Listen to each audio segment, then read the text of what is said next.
हे बघा, बनवस जिल्हा परिषद गटामधील सर्वसामान्य बांधवांचा जो प्रतिसाद आहे, आज रोजी पवनकरवर इथं विजयी झाल्याचं मी घोषित करतोय.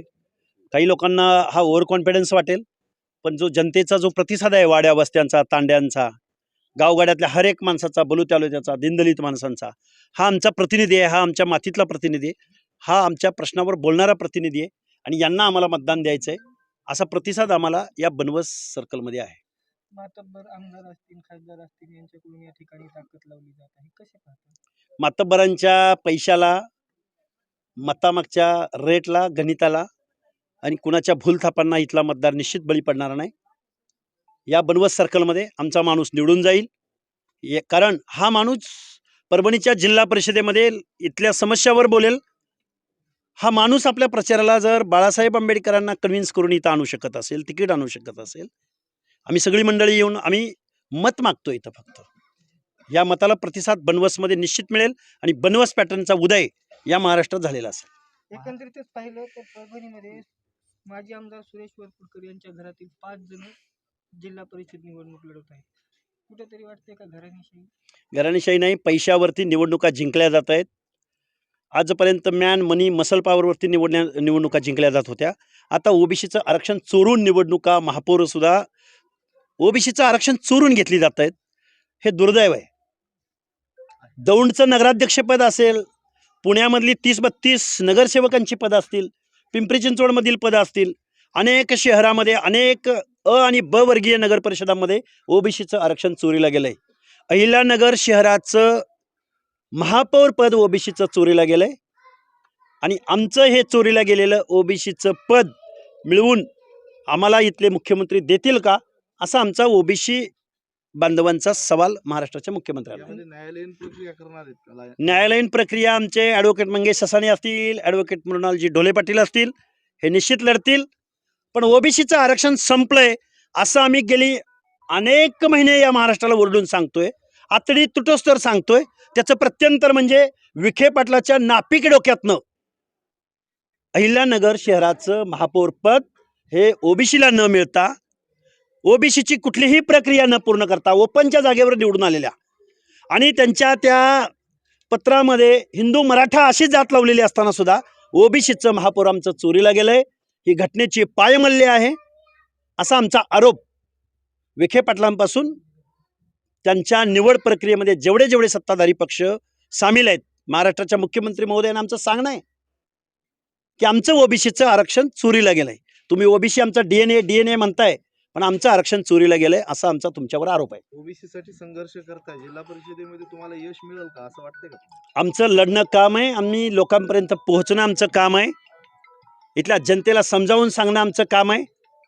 पण भविष्यामध्ये ही क्रांतीची सुरुवात या माझ्या परभणी जिल्ह्यातल्या बनवस जिल्हा परिषद गटामधून होणार आहे. एक सर्वसामान्य कुटुंबामधला कार्यकर्ता एका खासदाराच्या पोराच्या विरोधात निवडणूक लढतोय.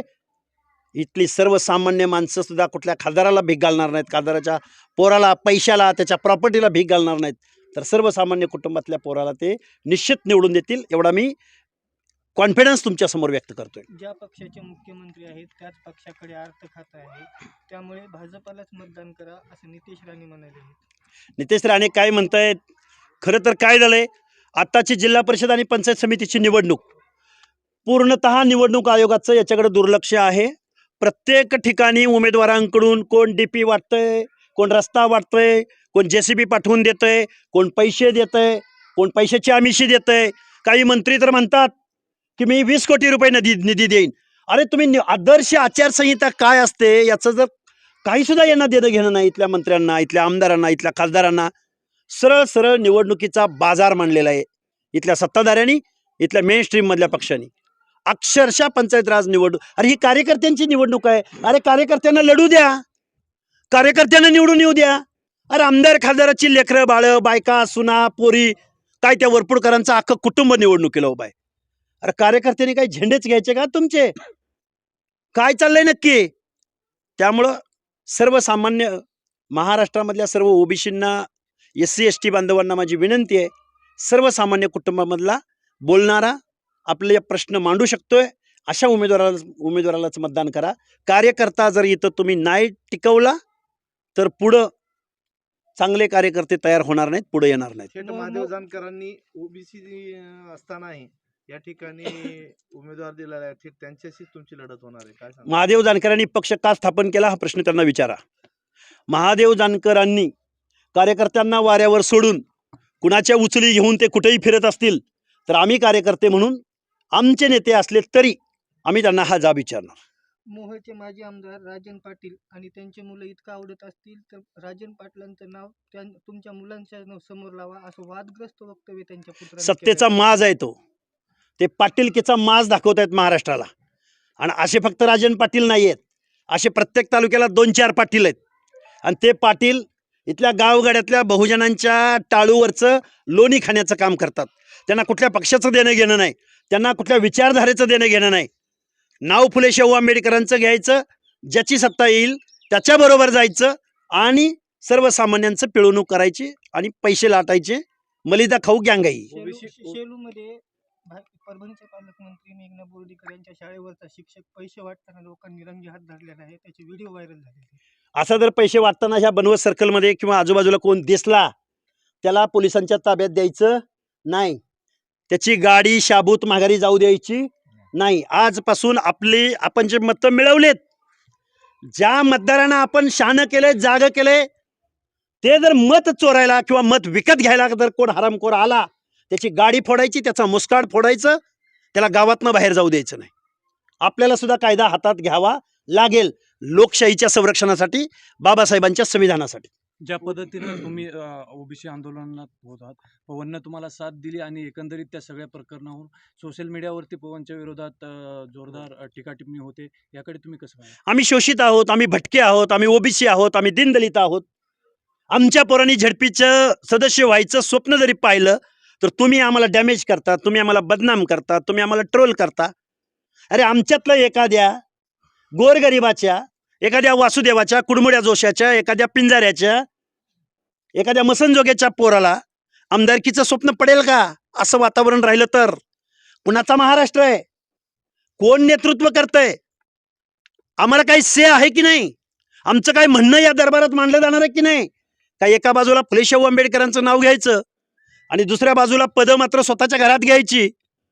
हे दुर्दैवी राजकारण फुले शाहू आंबेडकरांच्या महाराष्ट्रामध्ये आहे. आणि त्या क्रांतीची सुरुवात परभणी जिल्ह्यामधल्या बनवस जिल्हा परिषद गटामधून आम्ही करणार आहोत. आमचा हा छोटासा दिसणारा हा पवन करवर कार्यकर्ता, याच्या पाठीशी या गटातल्या हा पॅटर्न महाराष्ट्रामध्ये उदयाला येणार आहे. 80% बहुजन आहेत. हे आम्ही या बनवस गटाच्या माध्यम, आणि ओपनची जागा आहे. ओपन कोणाच्या बापाची जागिरी नसते. ओपन म्हणजे ओपन टू ऑल. ओपनच्या जागेवर कोणीही निवडणूक लढू शकतो.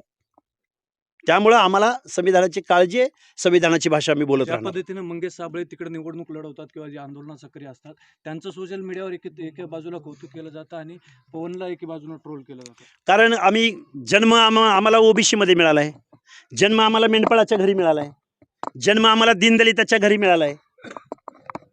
त्यामुळं हे ट्रोलिंग होणार आहे. आणि राजकारण ह्यांच्या बापजाद्यांनी करायचं आणि मतं द्यायची आम्ही.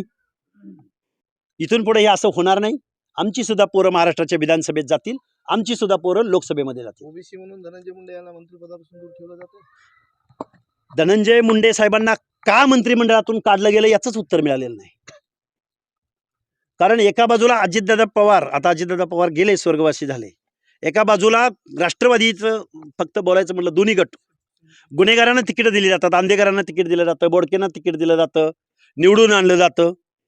ज्यांच्यावर चार्जशीट आहेत, ज्यांच्यावर गुन्हे आहेत, हद्दपारी आहेत, त्या माणसांना निवडून आणलं जातं. पण कुठल्याही चार्जशीटमध्ये, कुठल्याही तक्रारीमध्ये धनंजय मुंडेंचं नाव नसताना त्यांना मंत्रिमंडळातून राजीनामा का द्यावा लागला, हेच आम्हाला याच प्रश्नाचं उत्तर मिळालेलं नाही.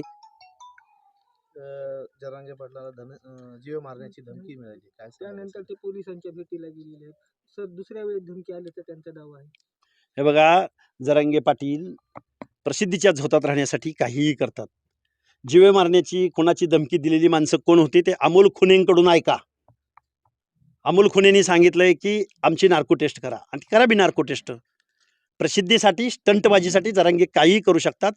विचारांची लढाई विचारानं लढली जावी, संविधानिक मार्गानं लढली जावी. कोण कोणाला कशासाठी धमक्या देईल, स्टंट करणारे हेच आहेत, फोन करणारे हेच आहेत, पुन्हा पोलीस स्टेशनला जाणारे हेच आहेत.